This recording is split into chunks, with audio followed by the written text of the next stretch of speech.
Welcome to this explainer. Okay, let's just jump right into it. Today we're diving into a profoundly fascinating piece of writing, Yvonne van Dyck's essay on what it actually means to walk the path of an optimistic. Now, if you've ever felt like, simple positive thinking just doesn't quite cut it when you're dealing with the messy, complex reality of being human, well, you're absolutely in the right place. We're going to break down Van Dyck's framework, explore exactly why she coined this amazing term, look at how she bridges neurolinguistic programming with mysticism, and figure out what it really means to evolve love in our everyday lives. So let's start with the absolute heartbeat of her whole philosophy. She says, an optimistic does not believe that life is easy. An optimistic trusts life deeply enough to enter its mystery fully. I love this because she's immediately setting up a boundary against toxic positivity, right? She isn't promising some gentle, suffering-free ride. No way. She totally acknowledges the pain, the betrayal, and the confusion we all face, but she meets those tough realities with a really profound, unshakable trust. Now you might be wondering, why not just call herself an optimist? Well, Van Dyck actually coined the term optimistic because the word optimism by itself just wasn't big enough to hold her actual lived experience. Think about it. An optimist just hopes things turn out well. An optimistic, though, they trust the underlying connection of existence and actually have the courage to step right into the unknown. They don't sit around demanding immediate certainty. They're actually willing to live the questions. And that leads us to how she completely redefines the mystic part of that word. She strips away all that esoteric, supernatural baggage that usually tags along with mysticism. For her, a mystic is not someone who just blindly believes in inherited rules or refuses to think rationally. Actually, it's the opposite. A mystic is a courageous explorer. They're seeking direct experience. They learn to tolerate uncertainty and hold these wild paradoxes, like light and dark, or freedom and belonging, without forcing a simple black and white answer. Moving on to Section 1, NLP meets Mysticism. This right here is where Van Dyck so elegantly bridges two completely different ways of looking at reality. On one side, drawing heavily from her mentor Richard Bandler, she uses neurolinguistic programming, or NLP, to really identify the structural patterns of human experience. NLP asks how we perceive, think, and communicate to literally create our reality. But on the flip side, mysticism asks, okay, what lies beneath all those patterns? So NLP gives us the practical tools to see our mental architecture, while mysticism brings this deep reverence for the mystery that those structures just cannot completely contain. They aren't fighting each other, they're actually perfect complements. This whole synthesis of structure and deep observation draws a lot from another one of her mentors, the philosopher Jiddu Krishnamurti. He famously said, "Truth is a pathless land." And what Krishnamurti taught her was that true spirituality isn't something you just inherit from a guru or a textbook. You have to discover it directly, through your own observation. The real key? Observing your own consciousness, your fears, your desires, your random thoughts, with pure presence and totally free of judgment. Which brings us to Section 2, the spiral of conscious oneness. So, this ability to clearly observe ourselves is what leads to Van Dyck's great idea for human development. She says we move through 3 natural phases. Step 1 is unconscious oneness. Think of a newborn infant, beautiful, completely unified with the world, but lacking any sense of a separate self. Then comes Step 2, differentiation. This is where we learn to say I, we separate, we build boundaries. And while that's absolutely crucial for our autonomy, it also creates a lot of longing and pain. But thankfully, the journey doesn't end there. Step 3 is the invitation to conscious oneness.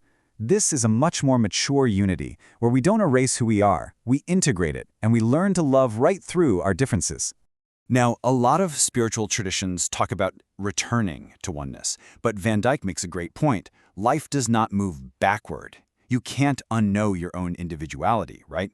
Instead, life unfolds more like a spiral or a DNA helix.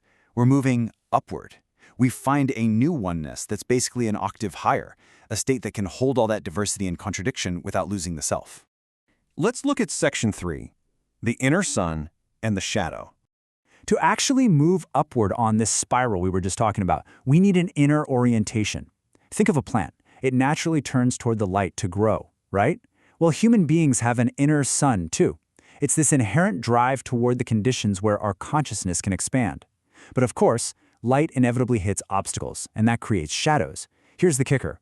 Our spiritual task isn't to aggressively fight or eliminate our dark shadows, like our fears, our wounds, or our shame. The actual task is to illuminate them, to realize that even our shadows are part of the whole and contain this vital life energy that's just waiting to be integrated. Next up, Section 4, the principle of Werksamen. As we start integrating our shadows and really stepping out into the world, we're guided by this one unavoidable truth: you cannot not influence. Van Dyck captures this perfectly with a really cool German term she developed, Werksamen. It's a mashup of wirken, which means to have an impact or effect, and Samen, which means seed. Basically, every single one of us carries this completely unique seed of influence. Your job in life isn't to copy someone else's blueprint. It's to discover your specific potential, consciously cultivate it, and then let it unfold. And when you actually embody your unique Werksamen, you don't isolate yourself from the world, you actually become more available to it. This triggers what she playfully calls swarm effectiveness. It's like a flock of birds. Our individual consciousness shapes the entire collective. So true spirituality isn't about running the way to a mountaintop to escape reality. It's about participating fully in the messy world and really taking responsibility for the impact of your presence. And finally, Section 5, Evolve Love, the fixed star. Navigating this wild, chaotic exchange of mutual influence definitely requires a compass, a fixed star, if you will. And Van Dyck noticed something incredibly poetic to help guide us. If you look at the word evolve from right to left, it reveals the word love. For her, it honestly doesn't matter if this is just a linguistic coincidence or some deep cosmic poetry. The truth it points to is what counts. The ultimate task of human life is to keep developing and to keep evolving love.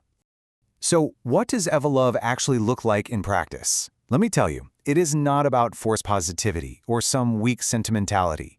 It is a fierce, intentional direction of consciousness. It means staying connected to the dignity of life even when you're hurting. It means holding all of life's complexity without letting your heart shut down.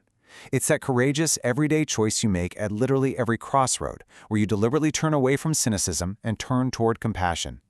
And this philosophy really demands that we face some tough, practical questions every single day. Questions like, how do I communicate when I'm deeply hurt? How do I truly listen when I fiercely disagree with someone? And maybe the hardest one of all, how in the world do I protect my boundaries without closing my heart? This is exactly where the lofty, abstract ideas of mysticism hit the hard pavement of real life. Ultimately, the optimistic path reveals a pretty profound truth about our existence. Meaning isn't just sitting under a rock somewhere waiting for you to find it. Meaning is something we actively create. We create it by the conscious choices we make, by the direction we choose to walk every single day, as we keep growing, waking up, and evolving love. And that brings us to the end of our explainer today. I want to leave you with a quiet but super powerful question to chew on. You cannot not influence the world. It's literally impossible. So how will your individual presence, your unique seed of influence, consciously evolve the love and the reality that surrounds you right now? Thank you so much for exploring the optimistic path with me today. Take that question with you and have an amazing day.